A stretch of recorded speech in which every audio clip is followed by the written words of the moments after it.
श्राप, एक समुद्र और एक ऐसा बलिदान जिसने एक देवता के कंठ को सदा के लिए नीला कर दिया। लेकिन क्या आप जानते हैं, भगवान शिव ने विष इसीलिए नहीं पिया क्योंकि वे अमर थे, बल्कि इसीलिए कि पूरी सृष्टि जीवित रह सके। नमस्कार मित्रों, आप देख रहे हैं हिस्ट्री मीडिया ऑफिशियल। यह कहानी सिर्फ पौराणिक कथा नहीं है, यह अहंकार, संतुलन, त्याग और ब्रह्मांडीय जिम्मेदारी की कथा है। नीलकंठ की कहानी विष से नहीं, एक श्राप से शुरू होती है। ऋषि दुर्वासा अपने उग्र स्वभाव के लिए प्रसिद्ध है। उन्हें भगवान शिव के क्रोध का अवतार माना जाता था।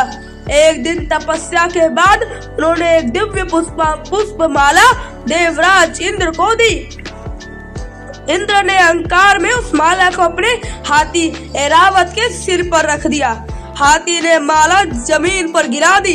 यह दृश्य ऋषि दुर्वासा के लिए देव शक्ति का अपमान था। क्रोधित होकर उन्होंने श्राप दिया, इंद्र तुम्हारा वैभव नष्ट हो जाएगा, तुम्हारी शक्ति क्षीण हो जाएगी और देवता निर्बल हो जाएंगे। श्राप का प्रभाव तुरंत दिखने लगा। देवता कमजोर हो गए और असुर शक्तिशाली। देवासुर संग्राम हुआ, भयंकर युद्ध हुआ।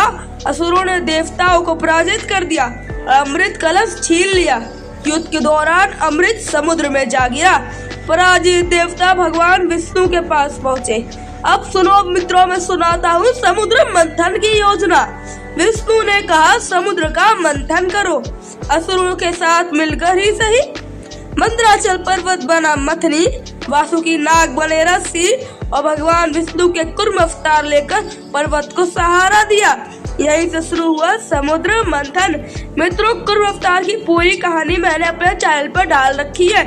अगर आपने अभी तक नहीं देखी हो, जल्दी जाके देखिए। उसमें 10 अवतार की कहानी भी बता रखी है मित्रों। लेकिन सबसे पहले जो निकला वह अमृत नहीं था, वह था हलाहल विष। इतना घातक कि उसकी गैस से पूरी सृष्टि नष्ट हो सकती थी। देव, असुर, लोग सब भयभीत हो गए। कोई उपाय नहीं था। तभी मौन में भगवान शिव आगे बढ़े।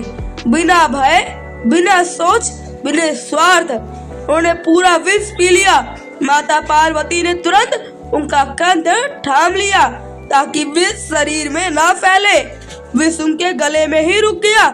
शिव का कंठ नीला हो गया। तभी से वह कहलाए नीलकंठ। विष के बाद समुद्र से निकले कामधेनु, ऐरावत, कल्पवृक्ष और स्वयं माता लक्ष्मी। अगर आपको माता लक्ष्मी पे वीडियो चाहिए तो सब्सक्राइब करना चैनल को। अंत में प्रकट हुए धनवतीर, हाथ में अमृत कलश लिए। लेकिन लालच फिर जाग उठा। अब हम बात कर रहे हैं मोहिनी अवतार। असुर अमृत छीनना चाहते थे। तब भगवान विष्णु ने मोहिनी अवतार धारण किया। मोहिनी ने अमृत देवताओं को बांट दिया। लेकिन एक असुर राहु देव का वश धरकर अमृत पी गया। सूर्य और चंद्र ने पहचान लिया।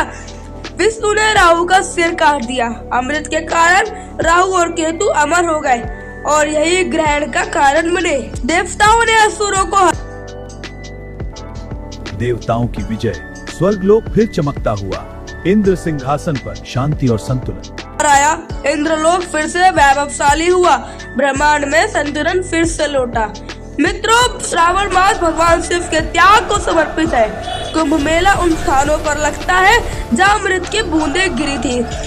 जब सृष्टि विष में डूब रही थी, शिव ने युद्ध नहीं किया। उन्होंने विष को अपने भीतर समा लिया। इसीलिए वे सिर्फ देव नहीं, संपूर्ण सृष्टि के रक्षक है। अगर यह कथा आपको छू गई हो तो नीलकंठ लिखकर कमेंट करें और चैनल को सब्सक्राइब करें। हर हर महादेव।